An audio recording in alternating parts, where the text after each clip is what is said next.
Global supply chains are facing threats due to tensions in the Red Sea. Actions by Houthi rebels, including attacks on commercial ships, are impacting global trade. This is a global issue. For the past 6 weeks, there's been increasing tension along one of the global economy's major supply routes, the Red Sea.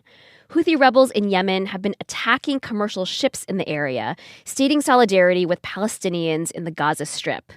In response, the U.S. military has organized a coalition of 20-some countries to protect ships traveling through the Red Sea. Things escalated this weekend.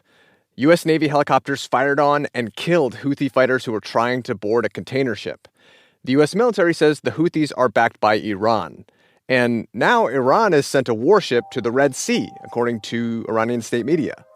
Today on the show, we look at this growing threat to the region and what it means for global supply chains that are already under pressure. The Red Sea is a narrow strip of water with Egypt and Sudan to the west and Saudi Arabia and Yemen to the east. And the waterway is a crucial piece of the global supply chain. Between 10 to 15% of the world's shipping goes through this area.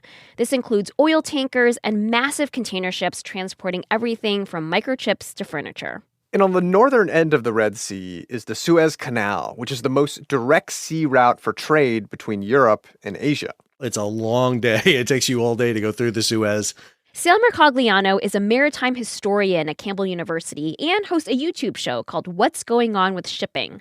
In his previous career as a merchant mariner, he was a civilian stationed on U.S. Navy ships. He's been through the Suez Canal a few different times. You mount a huge headlight on the front of the vessel. Most people don't know this, what's called the Suez Canal light. And I never understood why until my third passage through the Suez Canal when we were heading down it and a herd of camel were swimming across the canal. Man, I thought driving through country roads and looking out for deer was dicey. So the Suez Canal sits at the northern end of the Red Sea. At the southern end of the Red Sea is a strait called the Bab el-Mandeb Strait, also known as the Gate of Tears. This narrow strait borders Yemen, and it's where the Houthi rebel group has been making a good number of its attacks. The Houthi rebels have been fighting a civil war in Yemen for almost a decade and are vying for control against the internationally recognized government of Yemen, which is backed by Saudi Arabia. These years of brutal conflict have created what the United Nations calls the largest humanitarian crisis in the world. Sal says the Houthis have been attacking commercial ships in the Red Sea since 2015. But then in November, they used a tactic that Sal hadn't seen them try before. They landed a helicopter on a ship and hijacked the vessel, which reportedly has links to an Israeli company. There was no cargo aboard, but as of this recording, there were 25 crew members who are still being held. Sal says the seizure of the ship signaled something new and dangerous, and the situation has only escalated from there. Initially, they announced they were attacking ships that were either Israeli flagged or Israeli owned. But then they ratcheted it up and they said any ship connected at all with Israel will be attacked. And what they wound up doing was actually attacking ships that have nothing to do with Israel at all. Yeah, for example, almost 3 weeks ago, the Houthis launched a missile at a container ship that was registered in Hong Kong. That ship has nothing to do with Israel. It wasn't going to Israel, wasn't coming from Israel.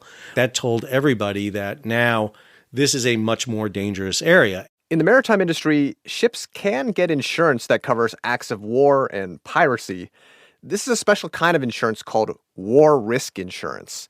Sal says that before this ramp up in violence, the war risk insurance for the Red Sea was considered low, around 0.02% of what the ship's total value was. But after the Houthis started attacking commercial ships in a more indiscriminate way, war risk insurance for the Red Sea went from 0.02% to 0.7%. That could potentially tack on millions of dollars in extra insurance costs. A container ship can carry, in excess of hundreds of millions of dollars worth of cargo. And when you have to start paying insurance on that at 0.7% of the value, that becomes extremely expensive. Shipping companies started to charge extra fees to transport cargo to and from the Red Sea. They also began rerouting some of their vessels to avoid the area altogether. Some of these ships were already on a detour. They were originally planning to travel through the Panama Canal, which connects the Atlantic and Pacific Oceans in Central America. But the Panama Canal is having problems with low water levels, which reduces the number of ships that can actually use it. So some ships were opting for the Suez Canal instead, but now the Houthi attacks are making them change course again. And this detour also comes at a cost. Corey Ranslam is CEO of Dryad Global Limited, a company that specializes in maritime intelligence. Some of the top shipping companies have paused any transit through the Red Sea and are now going around the Horn of Africa and then back into the Mediterranean, which can add anywhere from potentially 14 or 15 days, maybe even to 25 or even more days.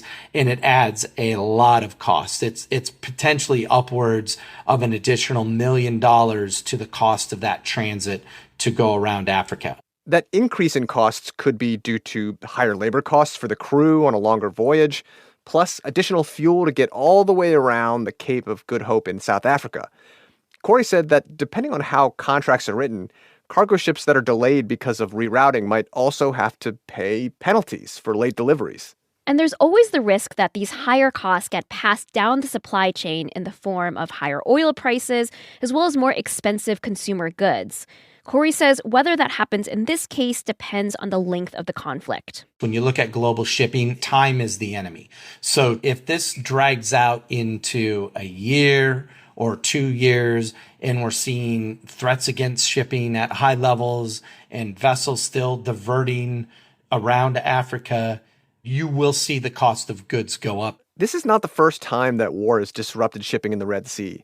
When war broke out in the Middle East in 1967, Egypt closed the Suez Canal to international shipping. The canal didn't reopen till 1975. With the Houthi attacks, the U.S. military cited the impact on global trade as a motivation for getting involved.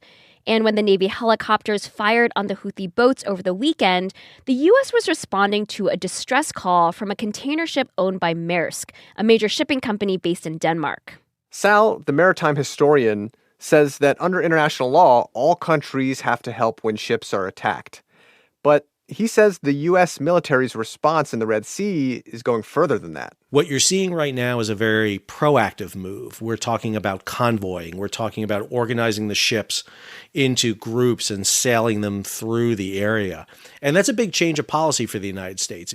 It's a change because in previous conflicts, including when Somali pirates were active around 15 years ago, the U.S. only got involved with American-registered ships. Now, when it comes to this U.S.-led coalition in the Red Sea, so far countries like Britain and Greece have sent military ships to help with the effort. But China, along with major Arab countries like Egypt and Saudi Arabia, have not joined.